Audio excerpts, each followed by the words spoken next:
Hi, Audra Platt here. I'm an attorney at the Pittman Law Office, and today we have the pleasure of having Mr. Jim Bodenner with us. He is going to discuss the differences between Medicare Advantage plans and Medicare supplements. So Jim is a retired attorney. He has a master's degree in business administration, and he and his wife have ran a successful business for over 25 years.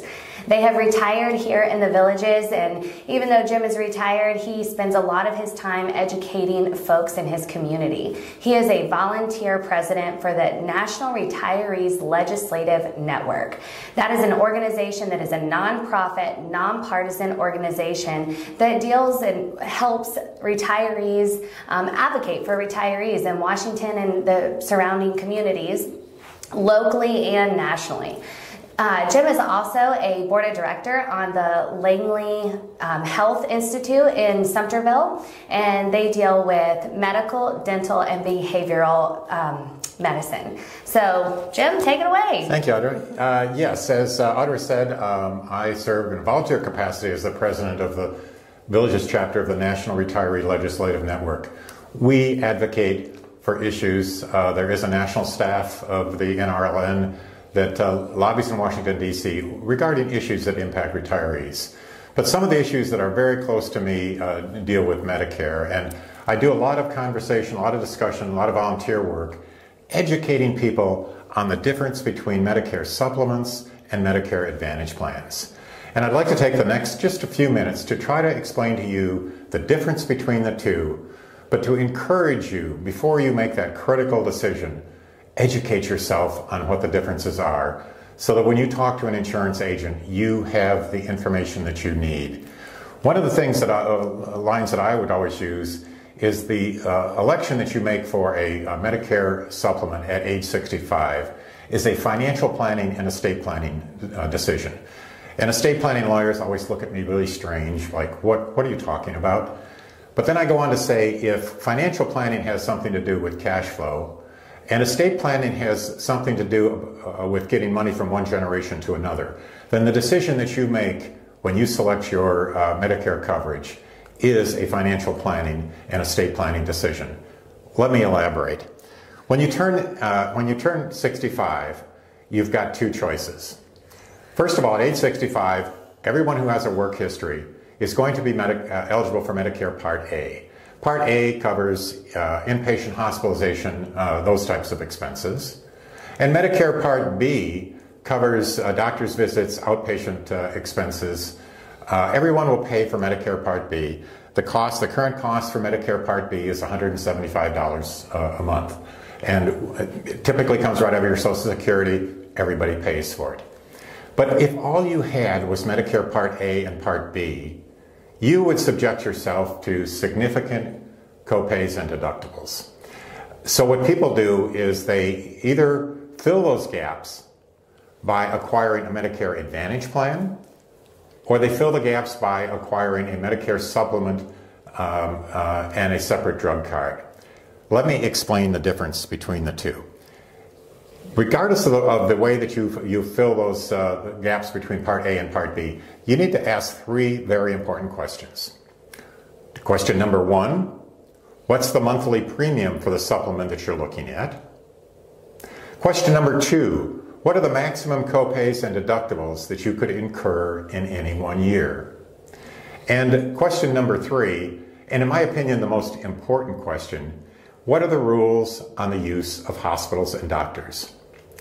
Let me give you a hypothetical side-by-side comparison. Let's look at a Medicare Advantage plan, a hypothetical Medicare HMO. That Medicare HMO might cost you as little as $0 of additional premiums per month for the Medicare's Advantage plan. So question number one, what's the monthly premium? In my example, let's say it's $0. Question number two, what are the maximum copays and deductibles that you could incur in any one year? And if you had that HMO, the Medicare HMO, the copays and deductibles could be significant. Each plan is going to be different. You got to look at the fine print of every single plan. But the maximum copays and deductibles for that hypothetical HMO could be thousands of dollars a year. Question number three, What are the rules on the use of hospitals and doctors? If it's a Medicare HMO, the rules are significant. You've got to look at every single policy every single year and see what the network is for the doctors that you can go to. Advantage plans come in two varieties, HMOs and PPOs. The most restrictive are the HMOs. A PPO is less restrictive, permits you to go out of network, and you typically pay higher copays and deductibles if you go out of network. So that's the answer to those three questions for an Advantage plan. Let's talk about filling those gaps between Medicare Part A and Part B with a Medicare supplement. And let's talk about what I believe is the Cadillac Medicare supplement. Let's talk about the Medicare supplement G like in George plan. It used to be the F plan. The F plan is no longer available. If you're on it, you're grandfathered. But in my mind, the Cadillac coverage would be a Medicare supplement G plan. Now let's again use hypothetical numbers. Every Medicare G plan is going to be slightly different depending on the company. The premiums could be slightly different. But let's just say in my hypothetical example at age 65, that G plan costs you $150, $175 a month. Plus you have to acquire a drug card, a separate drug card, for let's say another $25. So in my example, the G plan and the supplement, or the drug card, cost let's say $200 a month. So question number one, what's the maximum copays and what's the premium for that plan? My example, $200. What are the maximum copays and deductibles that you could incur in any 1 year? The answer to that question is $240. You will pay the first $240 out-of-pocket expense if you've got that G plan. After that, you will have no copays and no deductibles for any items covered under Medicare Part A and Part B. The third question, and again, I think the most important question is, what are the rules on the use of hospitals and doctors? And the answer to that is there aren't any. You can go to any Medicare hospital, any Medicare provider that you want. I like to tell people to apply the Mayo Clinic test, or the Cleveland Clinic test, or the Shands test, or the Moffitt test, or any of the top flight medical providers. Apply that test to the plan that you're looking at. If one time in your life you want to go to Mayo Clinic, can you get there? And the answer, if you've got a Medicare HMO, is probably not. If you've got a Medicare G plan, a G supplement, you can go, you pick up the telephone, you call Mayo Clinic, you schedule an appointment. When you get there, you'll have no copays and deductibles other than that first $240 that you'll incur in any 1 year. I'm a huge advocate of using caution, educating yourself, number one, but be very, very careful.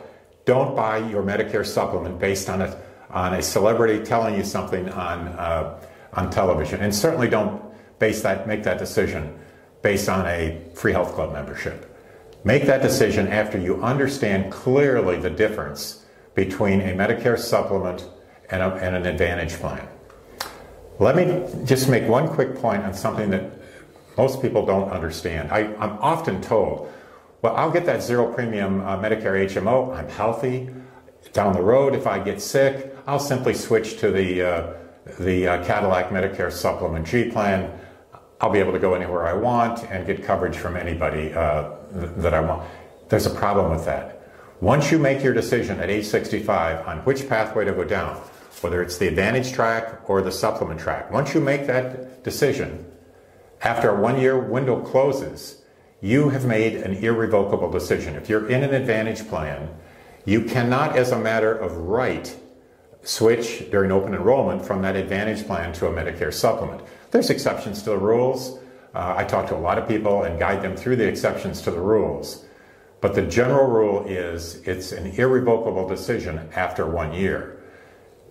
On the other hand, if you elected at age 65 to go down a Medicare supplement track, and you got down the road 3, 4, 5 years and you decided that you really wanted that health club membership, you could give up that G plan during open enrollment and get into a Medicare Advantage plan. So be careful, choose wisely, and remember that the decision that you make is in fact will impact cash flow as well as health care for the rest of your life. These are These are decisions you've got to look at very carefully. Please, I do a lot of volunteer work. I counsel a lot of folks here in the community. I speak to community organizations and individuals. I'm available to speak to any neighborhood group that you might want to contact me to talk about. Again, I do it strictly as a volunteer, and I share my background. I owned a long-term care business for 25 years. I'm a lawyer. I enjoy sharing my background with those here in the community. Thank you for your time. Thank you so much. What a wealth of knowledge that we have here. And as Jim said, it is an estate planning decision when you are choosing the route to go. So I encourage y'all to reach out. We will link Jim's information on our YouTube channel and on our Facebook. So if you have questions, you'll be able to contact him. But thank you so much for being here. Thank you.